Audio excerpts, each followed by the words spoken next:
বর্ণনাকারীদের কোনো চরিত্র, কারো যদি এমন কোনো চরিত্র প্রমাণ পেয়েছে যে স্টলে বসে চা খেতে থেকেছে, মানুষের সাথে বসে চা খেয়েছে, এটাকে বলা হয় খেলাফুল মরুয়াত, ভদ্রতা বিরোধী কর্ম। এরকম আচরণ যদি কোনো বিদ্বানের থেকেছে, ইমাম বুখারী তার হাদিস নেননি। ভদ্রতা বিরোধী কর্ম। হাদিস পড়ান যিনি, তিনি এখানে স্টলে বসে চা খাবেন, এই শিষ্টাচার, এই অভ্যাস, এই আচরণ তাকে ছাড়তেই হবে। জামিয়া সালাফিয়ার ভিতরে চায়ের স্টল আছে, সব কিছু আছে। আমাকে ওই পাশ দিয়ে গেলে বসতে বলে, তেমন সে দেখো ফাঁকি দিয়ে চা বিক্রি করিও না, এটা বলতে এসেছি। কেউ অভিযোগ করলে এখানে থাকতে পাবা না। আমি তোমার চায়ের স্টলে বসে চা খাবো, এই জন্য আমি আসিনি। তাকে বলা হয় খেলাফুল মরুয়াত, ভদ্রতা বিরোধী কর্ম।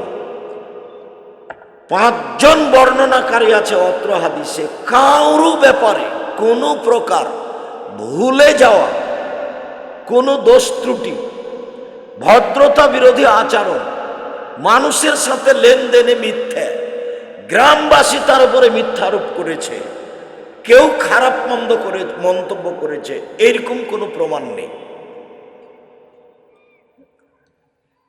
তারপরে হলেন মুহাম্মদ ইবনে ইব্রাহিম আত-তাইমি আর আলকামা ইবনে ওয়াক্কাস, খুব বিচক্ষণ মানুষ, ফকিহ, কোরআন হাদিসের সারমর্ম কি তা খুব ভালো বুঝতেন।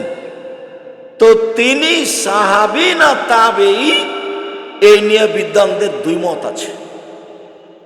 আগেরগুলো সবাই তাবেঈ, হুমায়দি থেকে শুরু করে 4 জন সবাই তাবেঈ। তাবেঈ মানে সাহাবীদের অনুসারী যিনি, আর সাহাবী মানে নবীকে নগদ দেখে অনুসারী যিনি। সাহাবী মানে নবীকে নগদ দেখে অনুসারী যিনি, আর তাবেঈ মানে সাহাবীকে দেখে থেকে অনুসারী যিনি, আর তাবেঈ মানে তাবেঈকে দেখে চলেছেন যিনি। তো অত্র হাদিসে 5 জন রাবি আছে, বর্ণনাকারী, তার 4 জনই হলেন তাবেঈ, আর 1 জন তাবেঈ না সাহাবী তা নিয়ে মতভেদ আছে। আব্দুল্লাহ মিন্নাতুল বারিতে তাবেঈ নয়, এটাই চূড়ান্ত সিদ্ধান্ত দিয়েছে। খুব তথ্যবহুল আলোচনা মিন্নাতুল বারি, বুখারীর ব্যাখ্যা, একবারে ভিন্ন ধরনের তথ্যবহুল আলোচনা।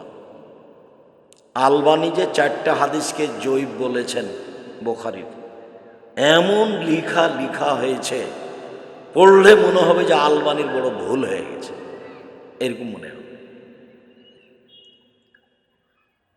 তো আলকামা ইবনে ওয়াক্কাস আল-লাইসি বিচক্ষণ রাবি, রাবিদের ব্যাপারে মোটামুটি কথা শেষ করলাম। তারপরে হলো ইন্নামাল আমালু বিন্নিয়াত। ইন্নামাল আমালু বিন্নিয়াত, এই হাদিসটি ইমাম বুখারী কেন নিয়ে আসলেন? আলোচনা তো ওহী,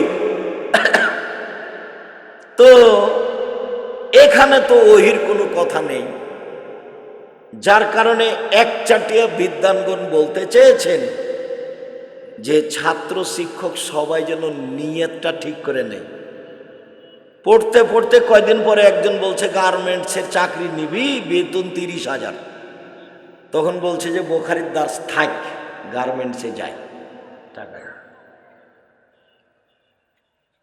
তো বাপ মা মিলে সিদ্ধান্ত নিয়েছে যে চল রে, ছেলেটা 3টে তো পার হয়ে গেছে, দুনিয়ার বদ, একটা ভালো আটমূল মাদ্রাসায় দি। তো আটমূল মাদ্রাসায় দিয়েছে। তো 2-4 মাস পরে খালা বলছে, ছেলেটার খালা, তোর মা বুঝে তোকে নষ্ট করার জন্য দিয়েছে, তোর কত মেধা ভালো, তোকে যদি এতে বগুড়া ক্যাডেট স্কুলে ভর্তি করতো তাহলে তোর কত শোনো হতো, কত কি করতি, ইঞ্জিনিয়ার হয়ে একটা বড় ডাক্তার হয়ে শয়তান হতি। প্রতারক। তো এভাবে খালা বারবার বলেছে, তখন খালাকে গিয়ে বলছে, তার খালা আবার ওর মাকে ধমকালছে। তখন ধর ওর খালু আবার বলে, তুমি জাগাবো না, ছেলেটা ওখানে দাও। কয়দিন পরে তখন নিয়ত কি হয়ে গেছে, উল্টে গেছে। দিয়ে বলছে যা হয়েছে হয়েছে, ভুল তো করেছি, ছেলেটা বগুড়াতে ভর্তি করে দিয়াই রে। ইন্নামাল আমালু বিন্নিয়াত। ইমাম বুখারী কি আসলে ওহির সাথে মিলানোর জন্য হাদিসটা নিয়ে এসেছেন, না ছাত্র শিক্ষকের অন্তরকে সংশোধন করার জন্য নিয়ে এসেছেন? বলছে যে 8 বলে এসেছি, এখন কয়েকদিন বুখারী পড়বো, আসলে কুষ্টিয়া বিশ্ববিদ্যালয়ে ভর্তি হব সেই জন্য। তো কয়েকদিন কোথায় আর থাকবো, 8 বলে খাই থাকি ফিরি। তো জামিয়া সালাফিয়ায় গেল না কেন, হাজার হাজার ছাত্র। তো বলছে যে আর বলেন না, আব্দুর রহমান এমন শক্ত, বাপ রে বাপ, পা ধরে পড়ে নিয়ে গেছিলাম, তো হয়নি। ওই যে হবে না রে, অন্তর আর একটা আছে। কয়দিন পরেও কোথায় যাবে, কুষ্টিয়া বিশ্ববিদ্যালয়ে ভর্তি পরীক্ষা দিতে যাবে, আসলে এমনি আছে ও এখানে। তো ইমাম বুখারী বলছে যে ছি ছি ছি ছি, ওহির আলোচনা শুরু করেছি, কিন্তু তুমি আগে কি করো, সংশোধন। ইন্নামাল আমালু বিন্নিয়াত। তুমি যে এখন ফাঁকি দিয়ে আছো, চাঁপাইনবাবগঞ্জের ভাষাতে ভোগা দিয়ে আছো, ফাঁকি দিয়ে যে তুমি আছো, তো তোমার অন্তরে একটা কালো দাগ পড়ে গেছে, অন্তরে তোমার একটা কালো দাগ পড়ে গেছে, এটা দিয়ে আর হবে না পড়া। যেখানেই যাও পথ ভালো আর হবে না, কেটে গেছে ওটা। নিয়তে কি হয়ে গেছে, ত্রুটি হয়ে গেছে, ফাঁকি দিয়ে দিন কাটাচ্ছ। তো অনেক বিদ্বানী আলোচনা অন্য আর এই হাদিসটাকে সামনে রেখেছে, তার মধ্যে মেশকাতও তাই। উনি ইমানের আলোচনা করবেন, দেখি তার উপরে একটা হাদিস লিখে রেখেছে, সেটা হলো ইন্নামাল আমালু বিন্নিয়াত।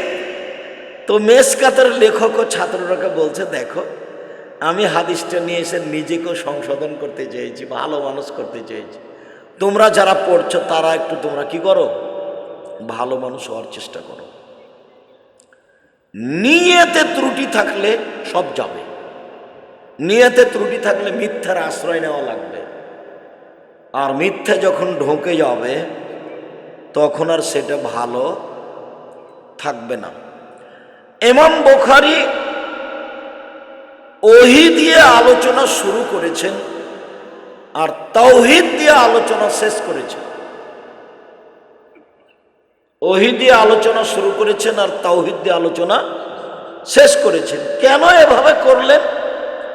ওহী দিয়ে আলোচনা শুরু করে বললেন, পৃথিবীর মানুষ জীবনটা কাটাও ওহী অনুযায়ী, আর শেষটা যেন তাওহীদ টিকে থাকে, লা ইলাহা ইল্লাল্লাহ। যদি লা ইলাহা ইল্লাল্লাহ না টিকে তো ওহী গেছে, ওহী গেছে। তো এতদিন তো আমল করলে ওহী অনুযায়ী, তো শেষেরটা যেন তাওহীদের উপরে থাকে। মান কানা আখিরু কালামিহি লা ইলাহা ইল্লাল্লাহ ফাদাখালাল জান্নাহ।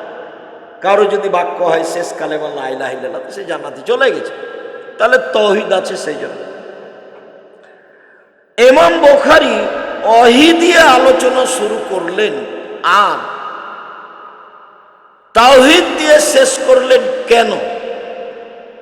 ওহী হলো অন্তরের বিষয়, ওহী হলো অন্তরের বিষয়, আর তাওহীদ হলো বাস্তবতার বিষয়। ওকে বলতে হবে লা ইলাহা ইল্লাল্লাহ। অন্তরে ত্রুটি থাকলে ওহী কেটে যাবে। সেই জন্য ইমাম বুখারী ওহী দিয়ে শুরু করেছেন আর তাওহীদ দিয়ে শেষ করেছেন। ইমাম বুখারী ওহী দিয়ে শুরু করে বলেছেন, দেখো যার যত নিয়ত ভালো তার তত আমলের ওজন ভালো। তাই ওহী দিয়ে শুরু করে ওজন দিয়ে শেষ করেছেন, তাওহীদ দিয়ে শুরু করে ওজন দিয়ে শেষ করেছেন। শেষ হাদিসটা কিসের? কালিমাতানে সাকিলাতানে খাফিফাতানে ফিল মিজানে, দাঁড়িপাল্লা দিয়ে করেছেন। তার মানে যার নিয়ত যত ভালো তার দাঁড়িপাল্লাতে নেকি তত ভারী, তত ভালো। যার নিয়ত যত ফাঁকি দেওয়া তার ওই দাঁড়িপাল্লার নেকি তত খালি, এমনিতে হালকা। তো আমি আরো দুইটা কথা আছে, সেই জন্য তোমাদের এখানে তোমাদেরকে সতর্ক করো। তো আমরা নিজেরা সতর্ক হওয়ার উদ্দেশ্যে যারা এখানকার শিক্ষক, যারা আমরা আছি দায়িত্বে, তাদের সতর্ক করার লক্ষ্যে